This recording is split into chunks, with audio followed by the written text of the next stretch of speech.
Today I have a haul video for you guys. This is sort of going to be a cumulative haul of a bunch of different trips that I've taken to different bookstores, as well as some books that I have been sent by the publisher. Looking down at the gigantic pile of books beside me, I think we better just dive right in. Okay, so first of all, let's go ahead and start with some of the books that I have purchased myself. The first bookstore up in this haul journey is Half Price Books, and apologies because the stickers are still on all of these books actually, but the first book I was able to pick up at Half Price Books was The Miniaturist.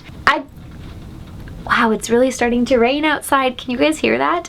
The Miniaturist is by Jessie Burton. I don't know a ton about this book other than the main character is a woman who lives in Amsterdam in the 1800s. She moves there to live with her soon-to-be or new husband, and he is a miniaturist, and he makes her a model of the house that they live in. And I'm not entirely sure what else to expect from this book. I probably should know more about it than I do, but I know that quite a few people here on BookTube have really enjoyed this book. And when I was able to find the hardback version at Half Price Books for the same, actually a little bit less than the paperback version was at Barnes & Noble, I just decided why not. The next book that I picked up, I could not resist, and that is Tim Gunn's The Nasty Professor, which is a masterclass on mentoring, motivating, and making it work. It's a New York Times bestseller. It's by Tim Gunn, who is one of my spirit animals. I love Tim Gunn. He's just such a dapper, fine gentleman who knows so much about so much culture and fashion and life, and I'm really excited to read this book from his perspective. The next book I picked up is a nonfiction book, and that is An Atheist History of Belief. The subtitle is Understanding Our Most Extraordinary Invention, and it's essentially trying to answer the question, what first made humans want to and need to create something to believe in, like religion. I'm really intrigued to read this book. Not being a super religious person myself, but coming from a sort of religious background, I'm interested to hear what he has to say. So that was the stuff that I got at Half Price Books.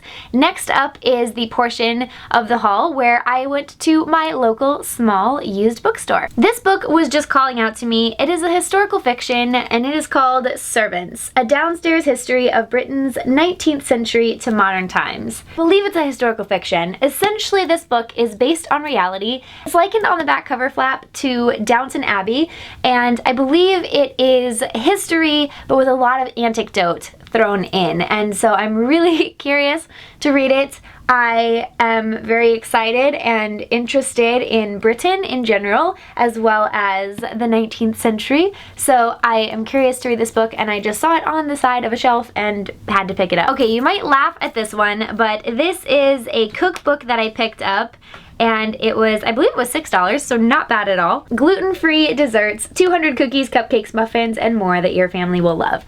I am not gluten-free myself, but I am intrigued by being able to cook recipes for those of my family and friends who are gluten-free and still have them be delicious baked goods. So I picked this book up because I thought it would be great to have in my repertoire available to me to be able to bake for, like I said, for those around me who are gluten-free. There are so many delicious looking recipes in this book. I can't wait to try them, and I'm really excited. The last book I picked up, I couldn't help it. It was $15, and it is Walt in Wonderland, The Silent Films of Walt Disney. This book is essentially a historical account of Walt Disney throughout the beginnings of his career in the early 20s, and has lots of sketches and photographs and just kind of interesting history, a lot of which I probably already know because I've read quite a few books on Walt Disney, but I loved the sketches. I'm just curious to hear what this particular set of gentlemen, Russell Merritt and J.B. Kaufman, have to say about Walt Disney in the Roaring Twenties. Okay, so last up in the books I bought myself category is a quick trip to Barnes & Noble. Even though, of course, I wanted to buy more books, I only bought two. Those were The Darkest Part of the Forest by Holly Black. This book is about a brother and a sister who live in a forest where folk and humans coexist, and it kind of revolves around this boy who is in a glass coffin and whether or not he will ever wake up.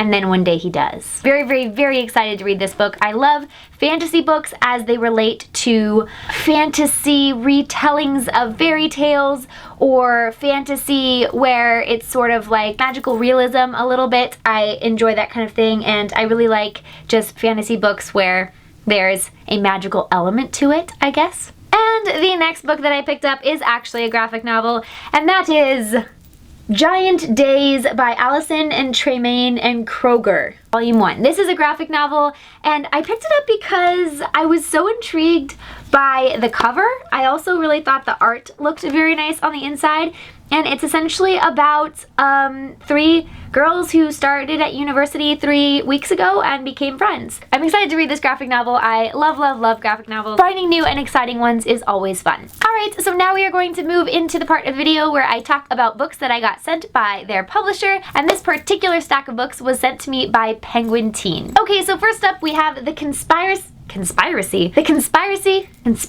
Why can't I say this word? First up, we have The Conspiracy of Us, and this is by Maggie Hall. This is essentially about a 16-year-old girl whose family is in a secret society, essentially, and a romance that blooms and stuff. And the only gripe that I have with this book so far is the cover, because girls in dresses, everyone.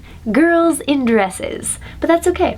And also maybe the tagline is kind of annoying. An ancient secret could kill her, but falling for him would be even more deadly. We'll see how this goes. It's a part of the Map of Fates. I believe it's going to be a trilogy. The next book may be out already or may be coming out, but I am still excited to read this book, regardless of what the cover looks like. Next up, we have a book that I've already read, review coming soon, and that is Rebel of the Sands by Alwyn Hamilton. This book is actually an ARC, so what you see is not the finalized cover. I have seen the finalized cover in the UK version of this book because it is not yet out in America. It comes out in March of this year. The UK cover is really beautiful, and all this gold coloring you see is actually like foil and pretty and stuff. Rebel of the Sands is essentially about a girl who lives in the Middle East and in the desert. It is set way back in the past when people and the tribes who lived there believed in genies. This is the first book of what will either be a duology or a trilogy. I've read this book. I enjoyed it for some reasons that I will tell you about in a review coming soon. Next book that I have in my Penguin list is The Dark Days Club by Alison Goodman. This book sounds so interesting. First of all, I think the cover is beautiful. It is set in London in 1812, and it is about a girl and it has demons in it, which is intriguing, right? It's basically like a mystery historical fiction with elements of demons and supernatural stuff mixed in.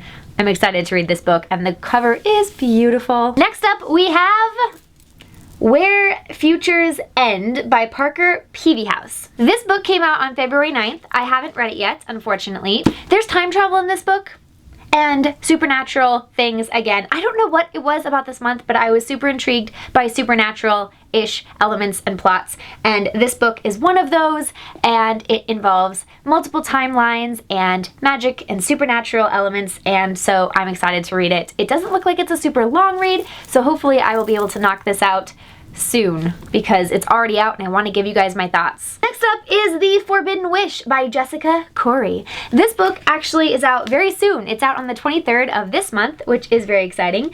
And this book actually is also a tale that has genies, which is interesting to have read 2 books back to back. I am in the middle of reading this book right now, so there will be a review coming very soon. But this book, The Forbidden Wish, is a retelling of Aladdin, but from the perspective of if the genie were a woman. So very exciting. I am enjoying this book so far, and I can't wait to give you guys my thoughts in a review coming very soon. Next we have The Glittering Court by Richelle Mead. I am so excited to read this book. The cover is beautiful. Even though it's a girl in a dress, I probably would have been drawn to this book because that's how the selection series got me, was a beautiful girl in a beautiful dress, looking gorgeous with diamonds, etc. But yes, this book is also an ARC, so I'm not sure if this cover that you see will be the final cover. It is out in April of this year, but this is by Richelle Mead, and it is about a countess who poses as her servant to escape an arranged marriage. So plot we may have heard once or twice before, but I'm interested to see how the spin is put on this. Richelle Mead also wrote the Vampire Diaries and the Bloodline series and Soundless, which I most recently read and actually quite enjoyed. So I know that I like her writing and I can't wait to read this one. And the last book that Penguin sent me is Salt to the Sea by Ruta Sepetys. I did not know what to expect getting into this book. I watched one review on this book before I actually got my copy in the mail, and I didn't really know what to expect other than it follows 4 teenagers, it's set in the year 1945, and that it revolves around a little known casualty of World War II. I actually didn't read any of that before I dove into it, which is surprising. I am now just laughing at myself that I didn't expect it to be another historical fiction set during World War II. Coming right out of reading All the Light We Cannot See, I feel like it's a little bit deep and I'm kind of in this zone, so maybe it's good that I'm reading it now because I'm in that mindset of reading historical fiction about World War II, which you guys know I all love, but it is very deep and it is very thought-provoking, much like the other book was. It's just, yeah, it's very interesting to read 4 different points of view in the same book, and I have lots of thoughts. I will be reviewing this book very, very soon. This book comes out this month, I believe.